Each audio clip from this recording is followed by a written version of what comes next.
I'm Dr. Raghuram. I'm a consultant neurosurgeon and trauma surgeon and spine surgeon practicing in Bangalore. Today I'm going to give a little bit of information about why we give anticonvulsants or medicines which prevent seizures for patients who have had accidents or head injury because of accidents. One of the most important problems after anybody has an accident, especially to the head, is that they can have a seizure, or what is in common terms called as fits, after this accident.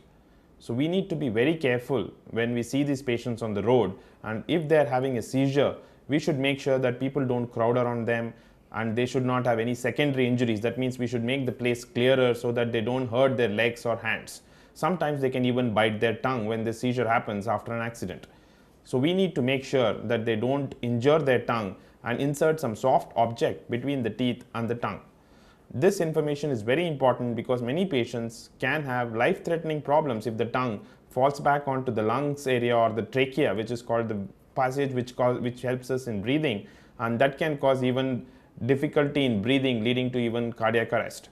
So it is very important that the layperson who is in the road recognizes that the patient is having what is called as a seizure or fits, and make sure that we prevent any secondary injuries happening because of this. It is a myth that if you give them something like an iron rod or something to hold on, that the seizure will stop. Usually it doesn't stop by doing any of this, and it usually can cause more harm than benefit. So we need to just make sure, like I told you, that they don't have any injuries and people don't crowd around them and they stop on their own. The seizures or the fits will stop on their own. If they are not stopping, then you should immediately call for paramedic or an ambulance and take them to the nearest hospital.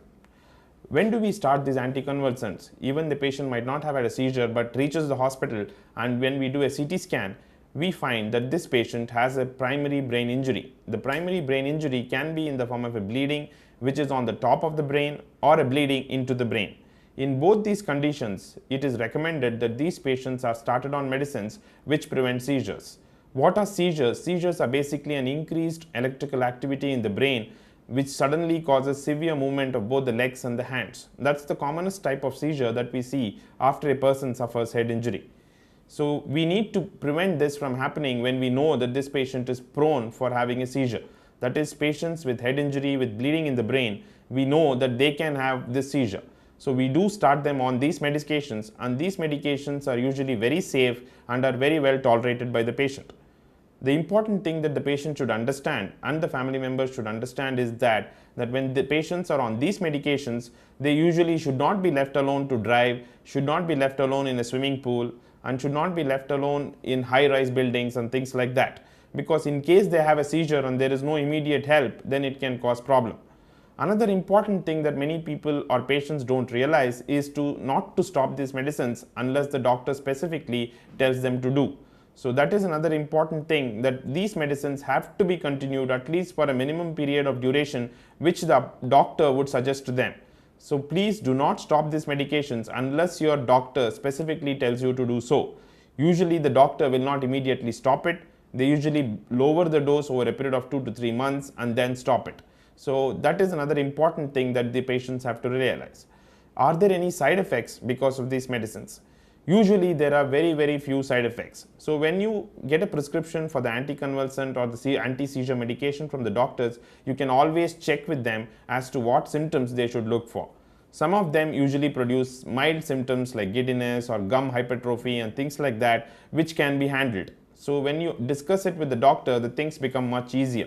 Some patients can have an allergic reaction to these medicines like any other medicines. So if any of these allergic reactions happen, then it is important that the family member or the patient himself goes to the nearest doctor and gets it checked and evaluated before it becomes worse. So then the doctor will suggest a substitute, and please again do not stop the medications completely without checking with the doctor.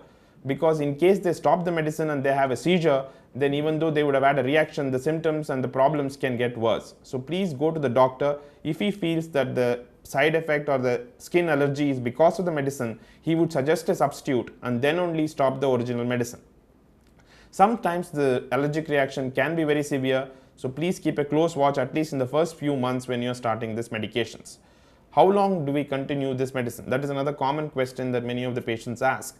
Yes, for some symptoms, especially if the patient has had a seizure, you might have to continue this at least for a year or a year and a half. If the patients do not have seizure and they only have had a head injury, usually we tend to give it to them for 6 months to a year and then slowly reduce it and stop. Why do we give it for so long? Basically, once the brain heals, wherever there is an injury to the brain, there is a scar in the brain. So this scar by itself can cause seizures. So that is the reason why we need to continue these medicines for that much long period of time till we know for sure that the scar also is not producing any seizure. Some patients might have seizure even though they are on medications. That is another patient. Some of them come back to us even with a seizure. Why does that happen? So we know that in some patients the excitability of the brain or the electrical activity of the brain can be much higher than in other individuals. So these patients might not get controlled by just one medicine. So then we need to give them an additional dose of another medicine in addition to the first drug so that they don't get seizure. So does this mean that the patient is going to have problem forever? Definitely not. It is just that we need to control the seizures first and reduce the excitability of the brain, and we usually see over a period of time this does happen and we can wean them off the medicines over a period of time. Is there any other major problem if you continue? Is there any liver problem, kidney problem? Usually no. But your doctor will regularly check for it, especially for liver function or kidney function, once in 6 months. So please do not believe the myths that if you take these tablets for a long time, your kidney will get affected, liver will get affected and all that. That doesn't happen with these anti-seizure medications.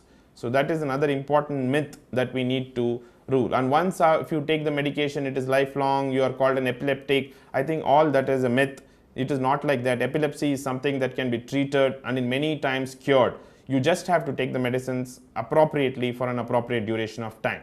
So this is just a video to improve the awareness and make sure you are compliant with your anti-seizure medications so that you don't have any problem and you can carry out your day-to-day activities smoothly. Thank you.